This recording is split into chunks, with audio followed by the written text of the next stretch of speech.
All right, we are back here on Bayou Time, and we have some specific incidents that we are going to talk about. We have First Lieutenant Blake Tabor once again, always giving of his time here on HTV, and good to see you again. How are you, Blake? You too as well. Thanks for having me.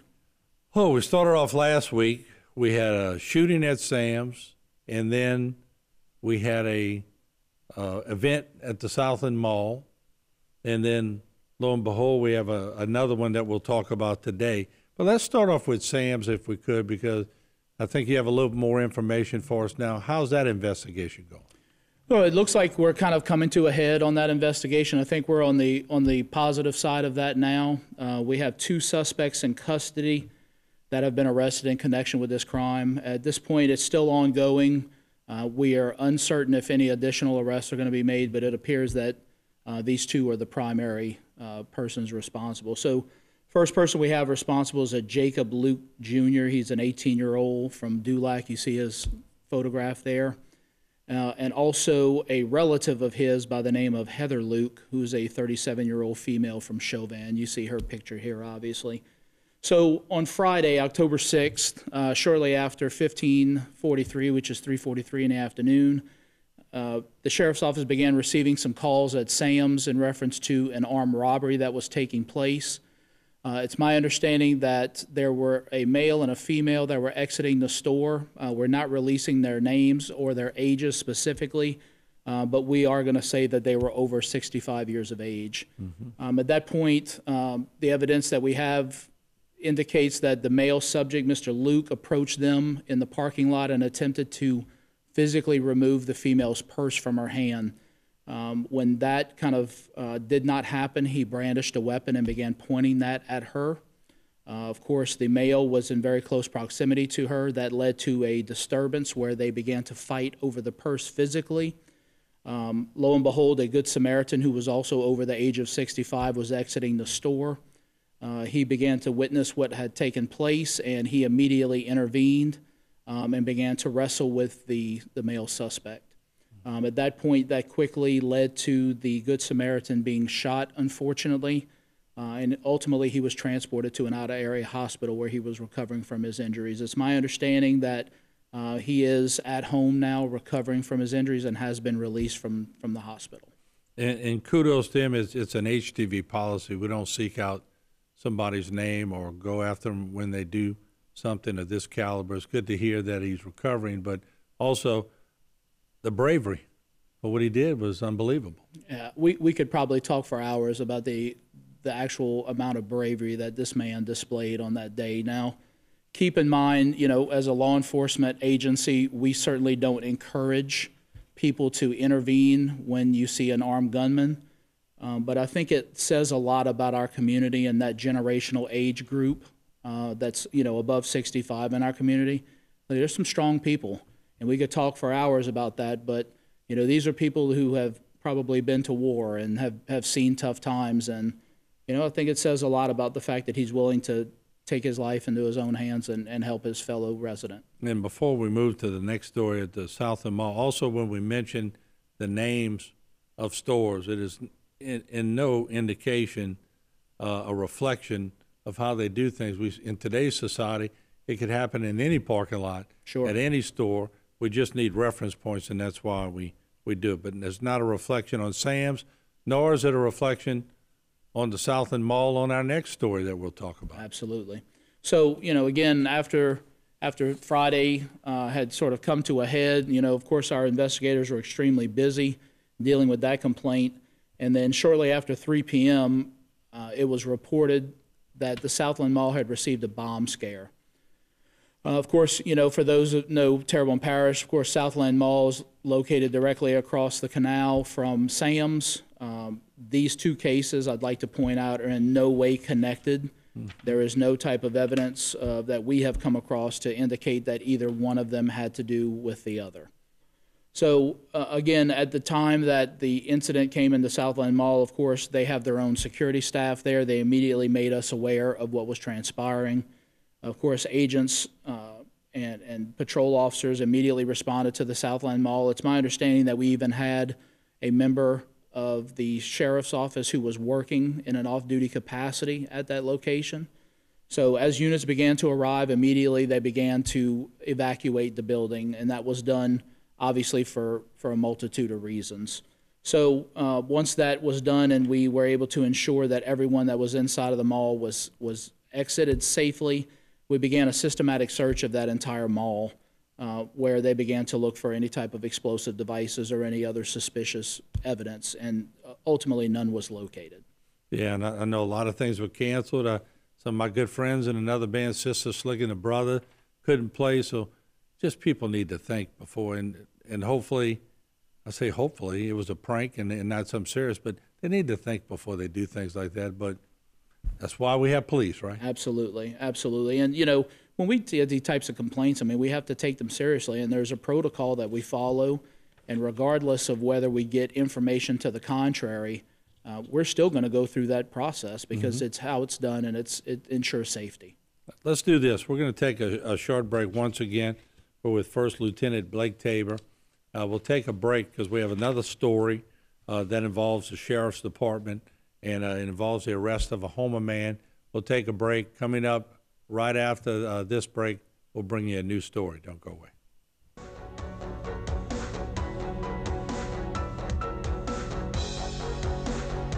Today's social media segment is brought to you by Parabon General Health Systems, modern technology, and timeless caring.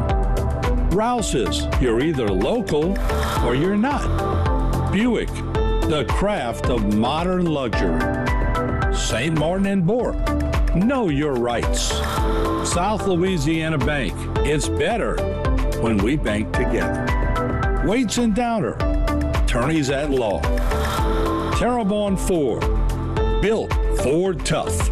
Alford and Associates, for all of your insurance needs.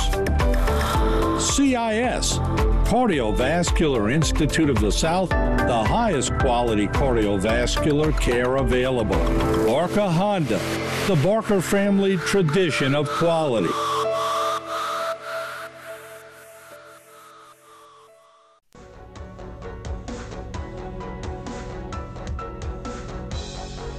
All right, welcome back. First Lieutenant Blake Tabor is still with us with the Terrebonne Parish Sheriff's Department. And this next story involves a special victims unit. And, you know, we hate to see other crimes. We definitely hate to see these types of crimes. And what can you tell us on this one?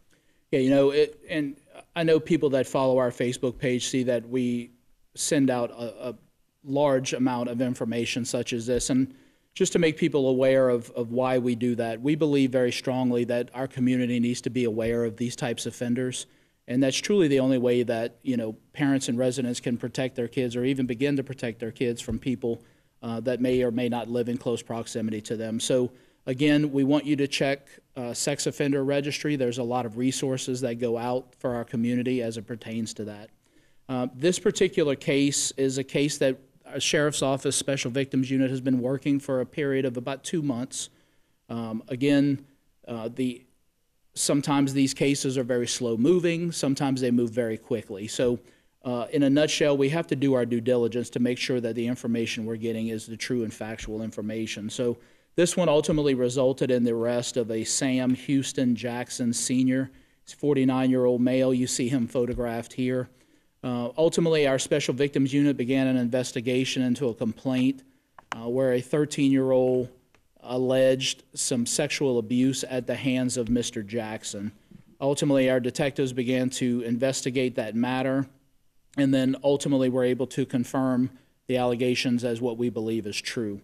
So during the course of that investigation, the SVU detectives ultimately secured an arrest warrant for Mr. Jackson for the charges of sexual battery and molestation of a juvenile under the age of 13. He was later remanded to the custody of the Sheriff's Office and jailed at the Criminal Justice Complex, and he remains jailed at that location on a $150,000 bond by local judges. Let me ask you about bonding, because there's still a lot of people in our area that have been doing this forever. There's still people that think that the sheriff puts the bond or the police chief puts the bond. Sure. Not the case. No. And I want to give you all a chance to explain that a little bit. Absolutely. And anytime we put these types of cases out, that is always one of the hot topics on the comments. You know, Why did he get that kind of bond? Why is it so low? These types of things. So we want to just make sure that the public realizes that, number one, the bonds are set by local judges, whether that be judges of the 32nd Judicial District Court or any type of lower court in the area. The Sheriff's Office, Houma Police Department, law enforcement in general do not have anything to do with the setting of a bond or a bond amount. Now, the vast majority of the time, we are certainly in agreement with local judges, and we concur that the bond amount that they get is fair and true and what it should be. But there are a multitude of things that go along with this. A lot of things as far as criminal history of the person. Are they a flight risk? Have they been arrested for failure to appear or contempt of court charges? So is the victim living here in Terrebonne Parish, or is the victim living somewhere else? There's a lot of circumstances that go through it, and it's much more advanced as far as just looking at a charge and going, oh, I think that charge deserves this amount of money.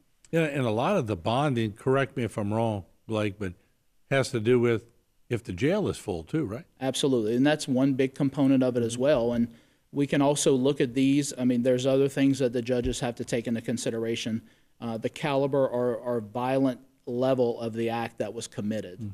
So, you see, for instance, the Sam's incident. Those particular suspects are being held without bond, and I think that goes without saying. It was an attempted first-degree murder offense. Whereas someone that is, charged with molestation of a juvenile, of course, our emotions want him to have her to have a very high bond, and oftentimes they do.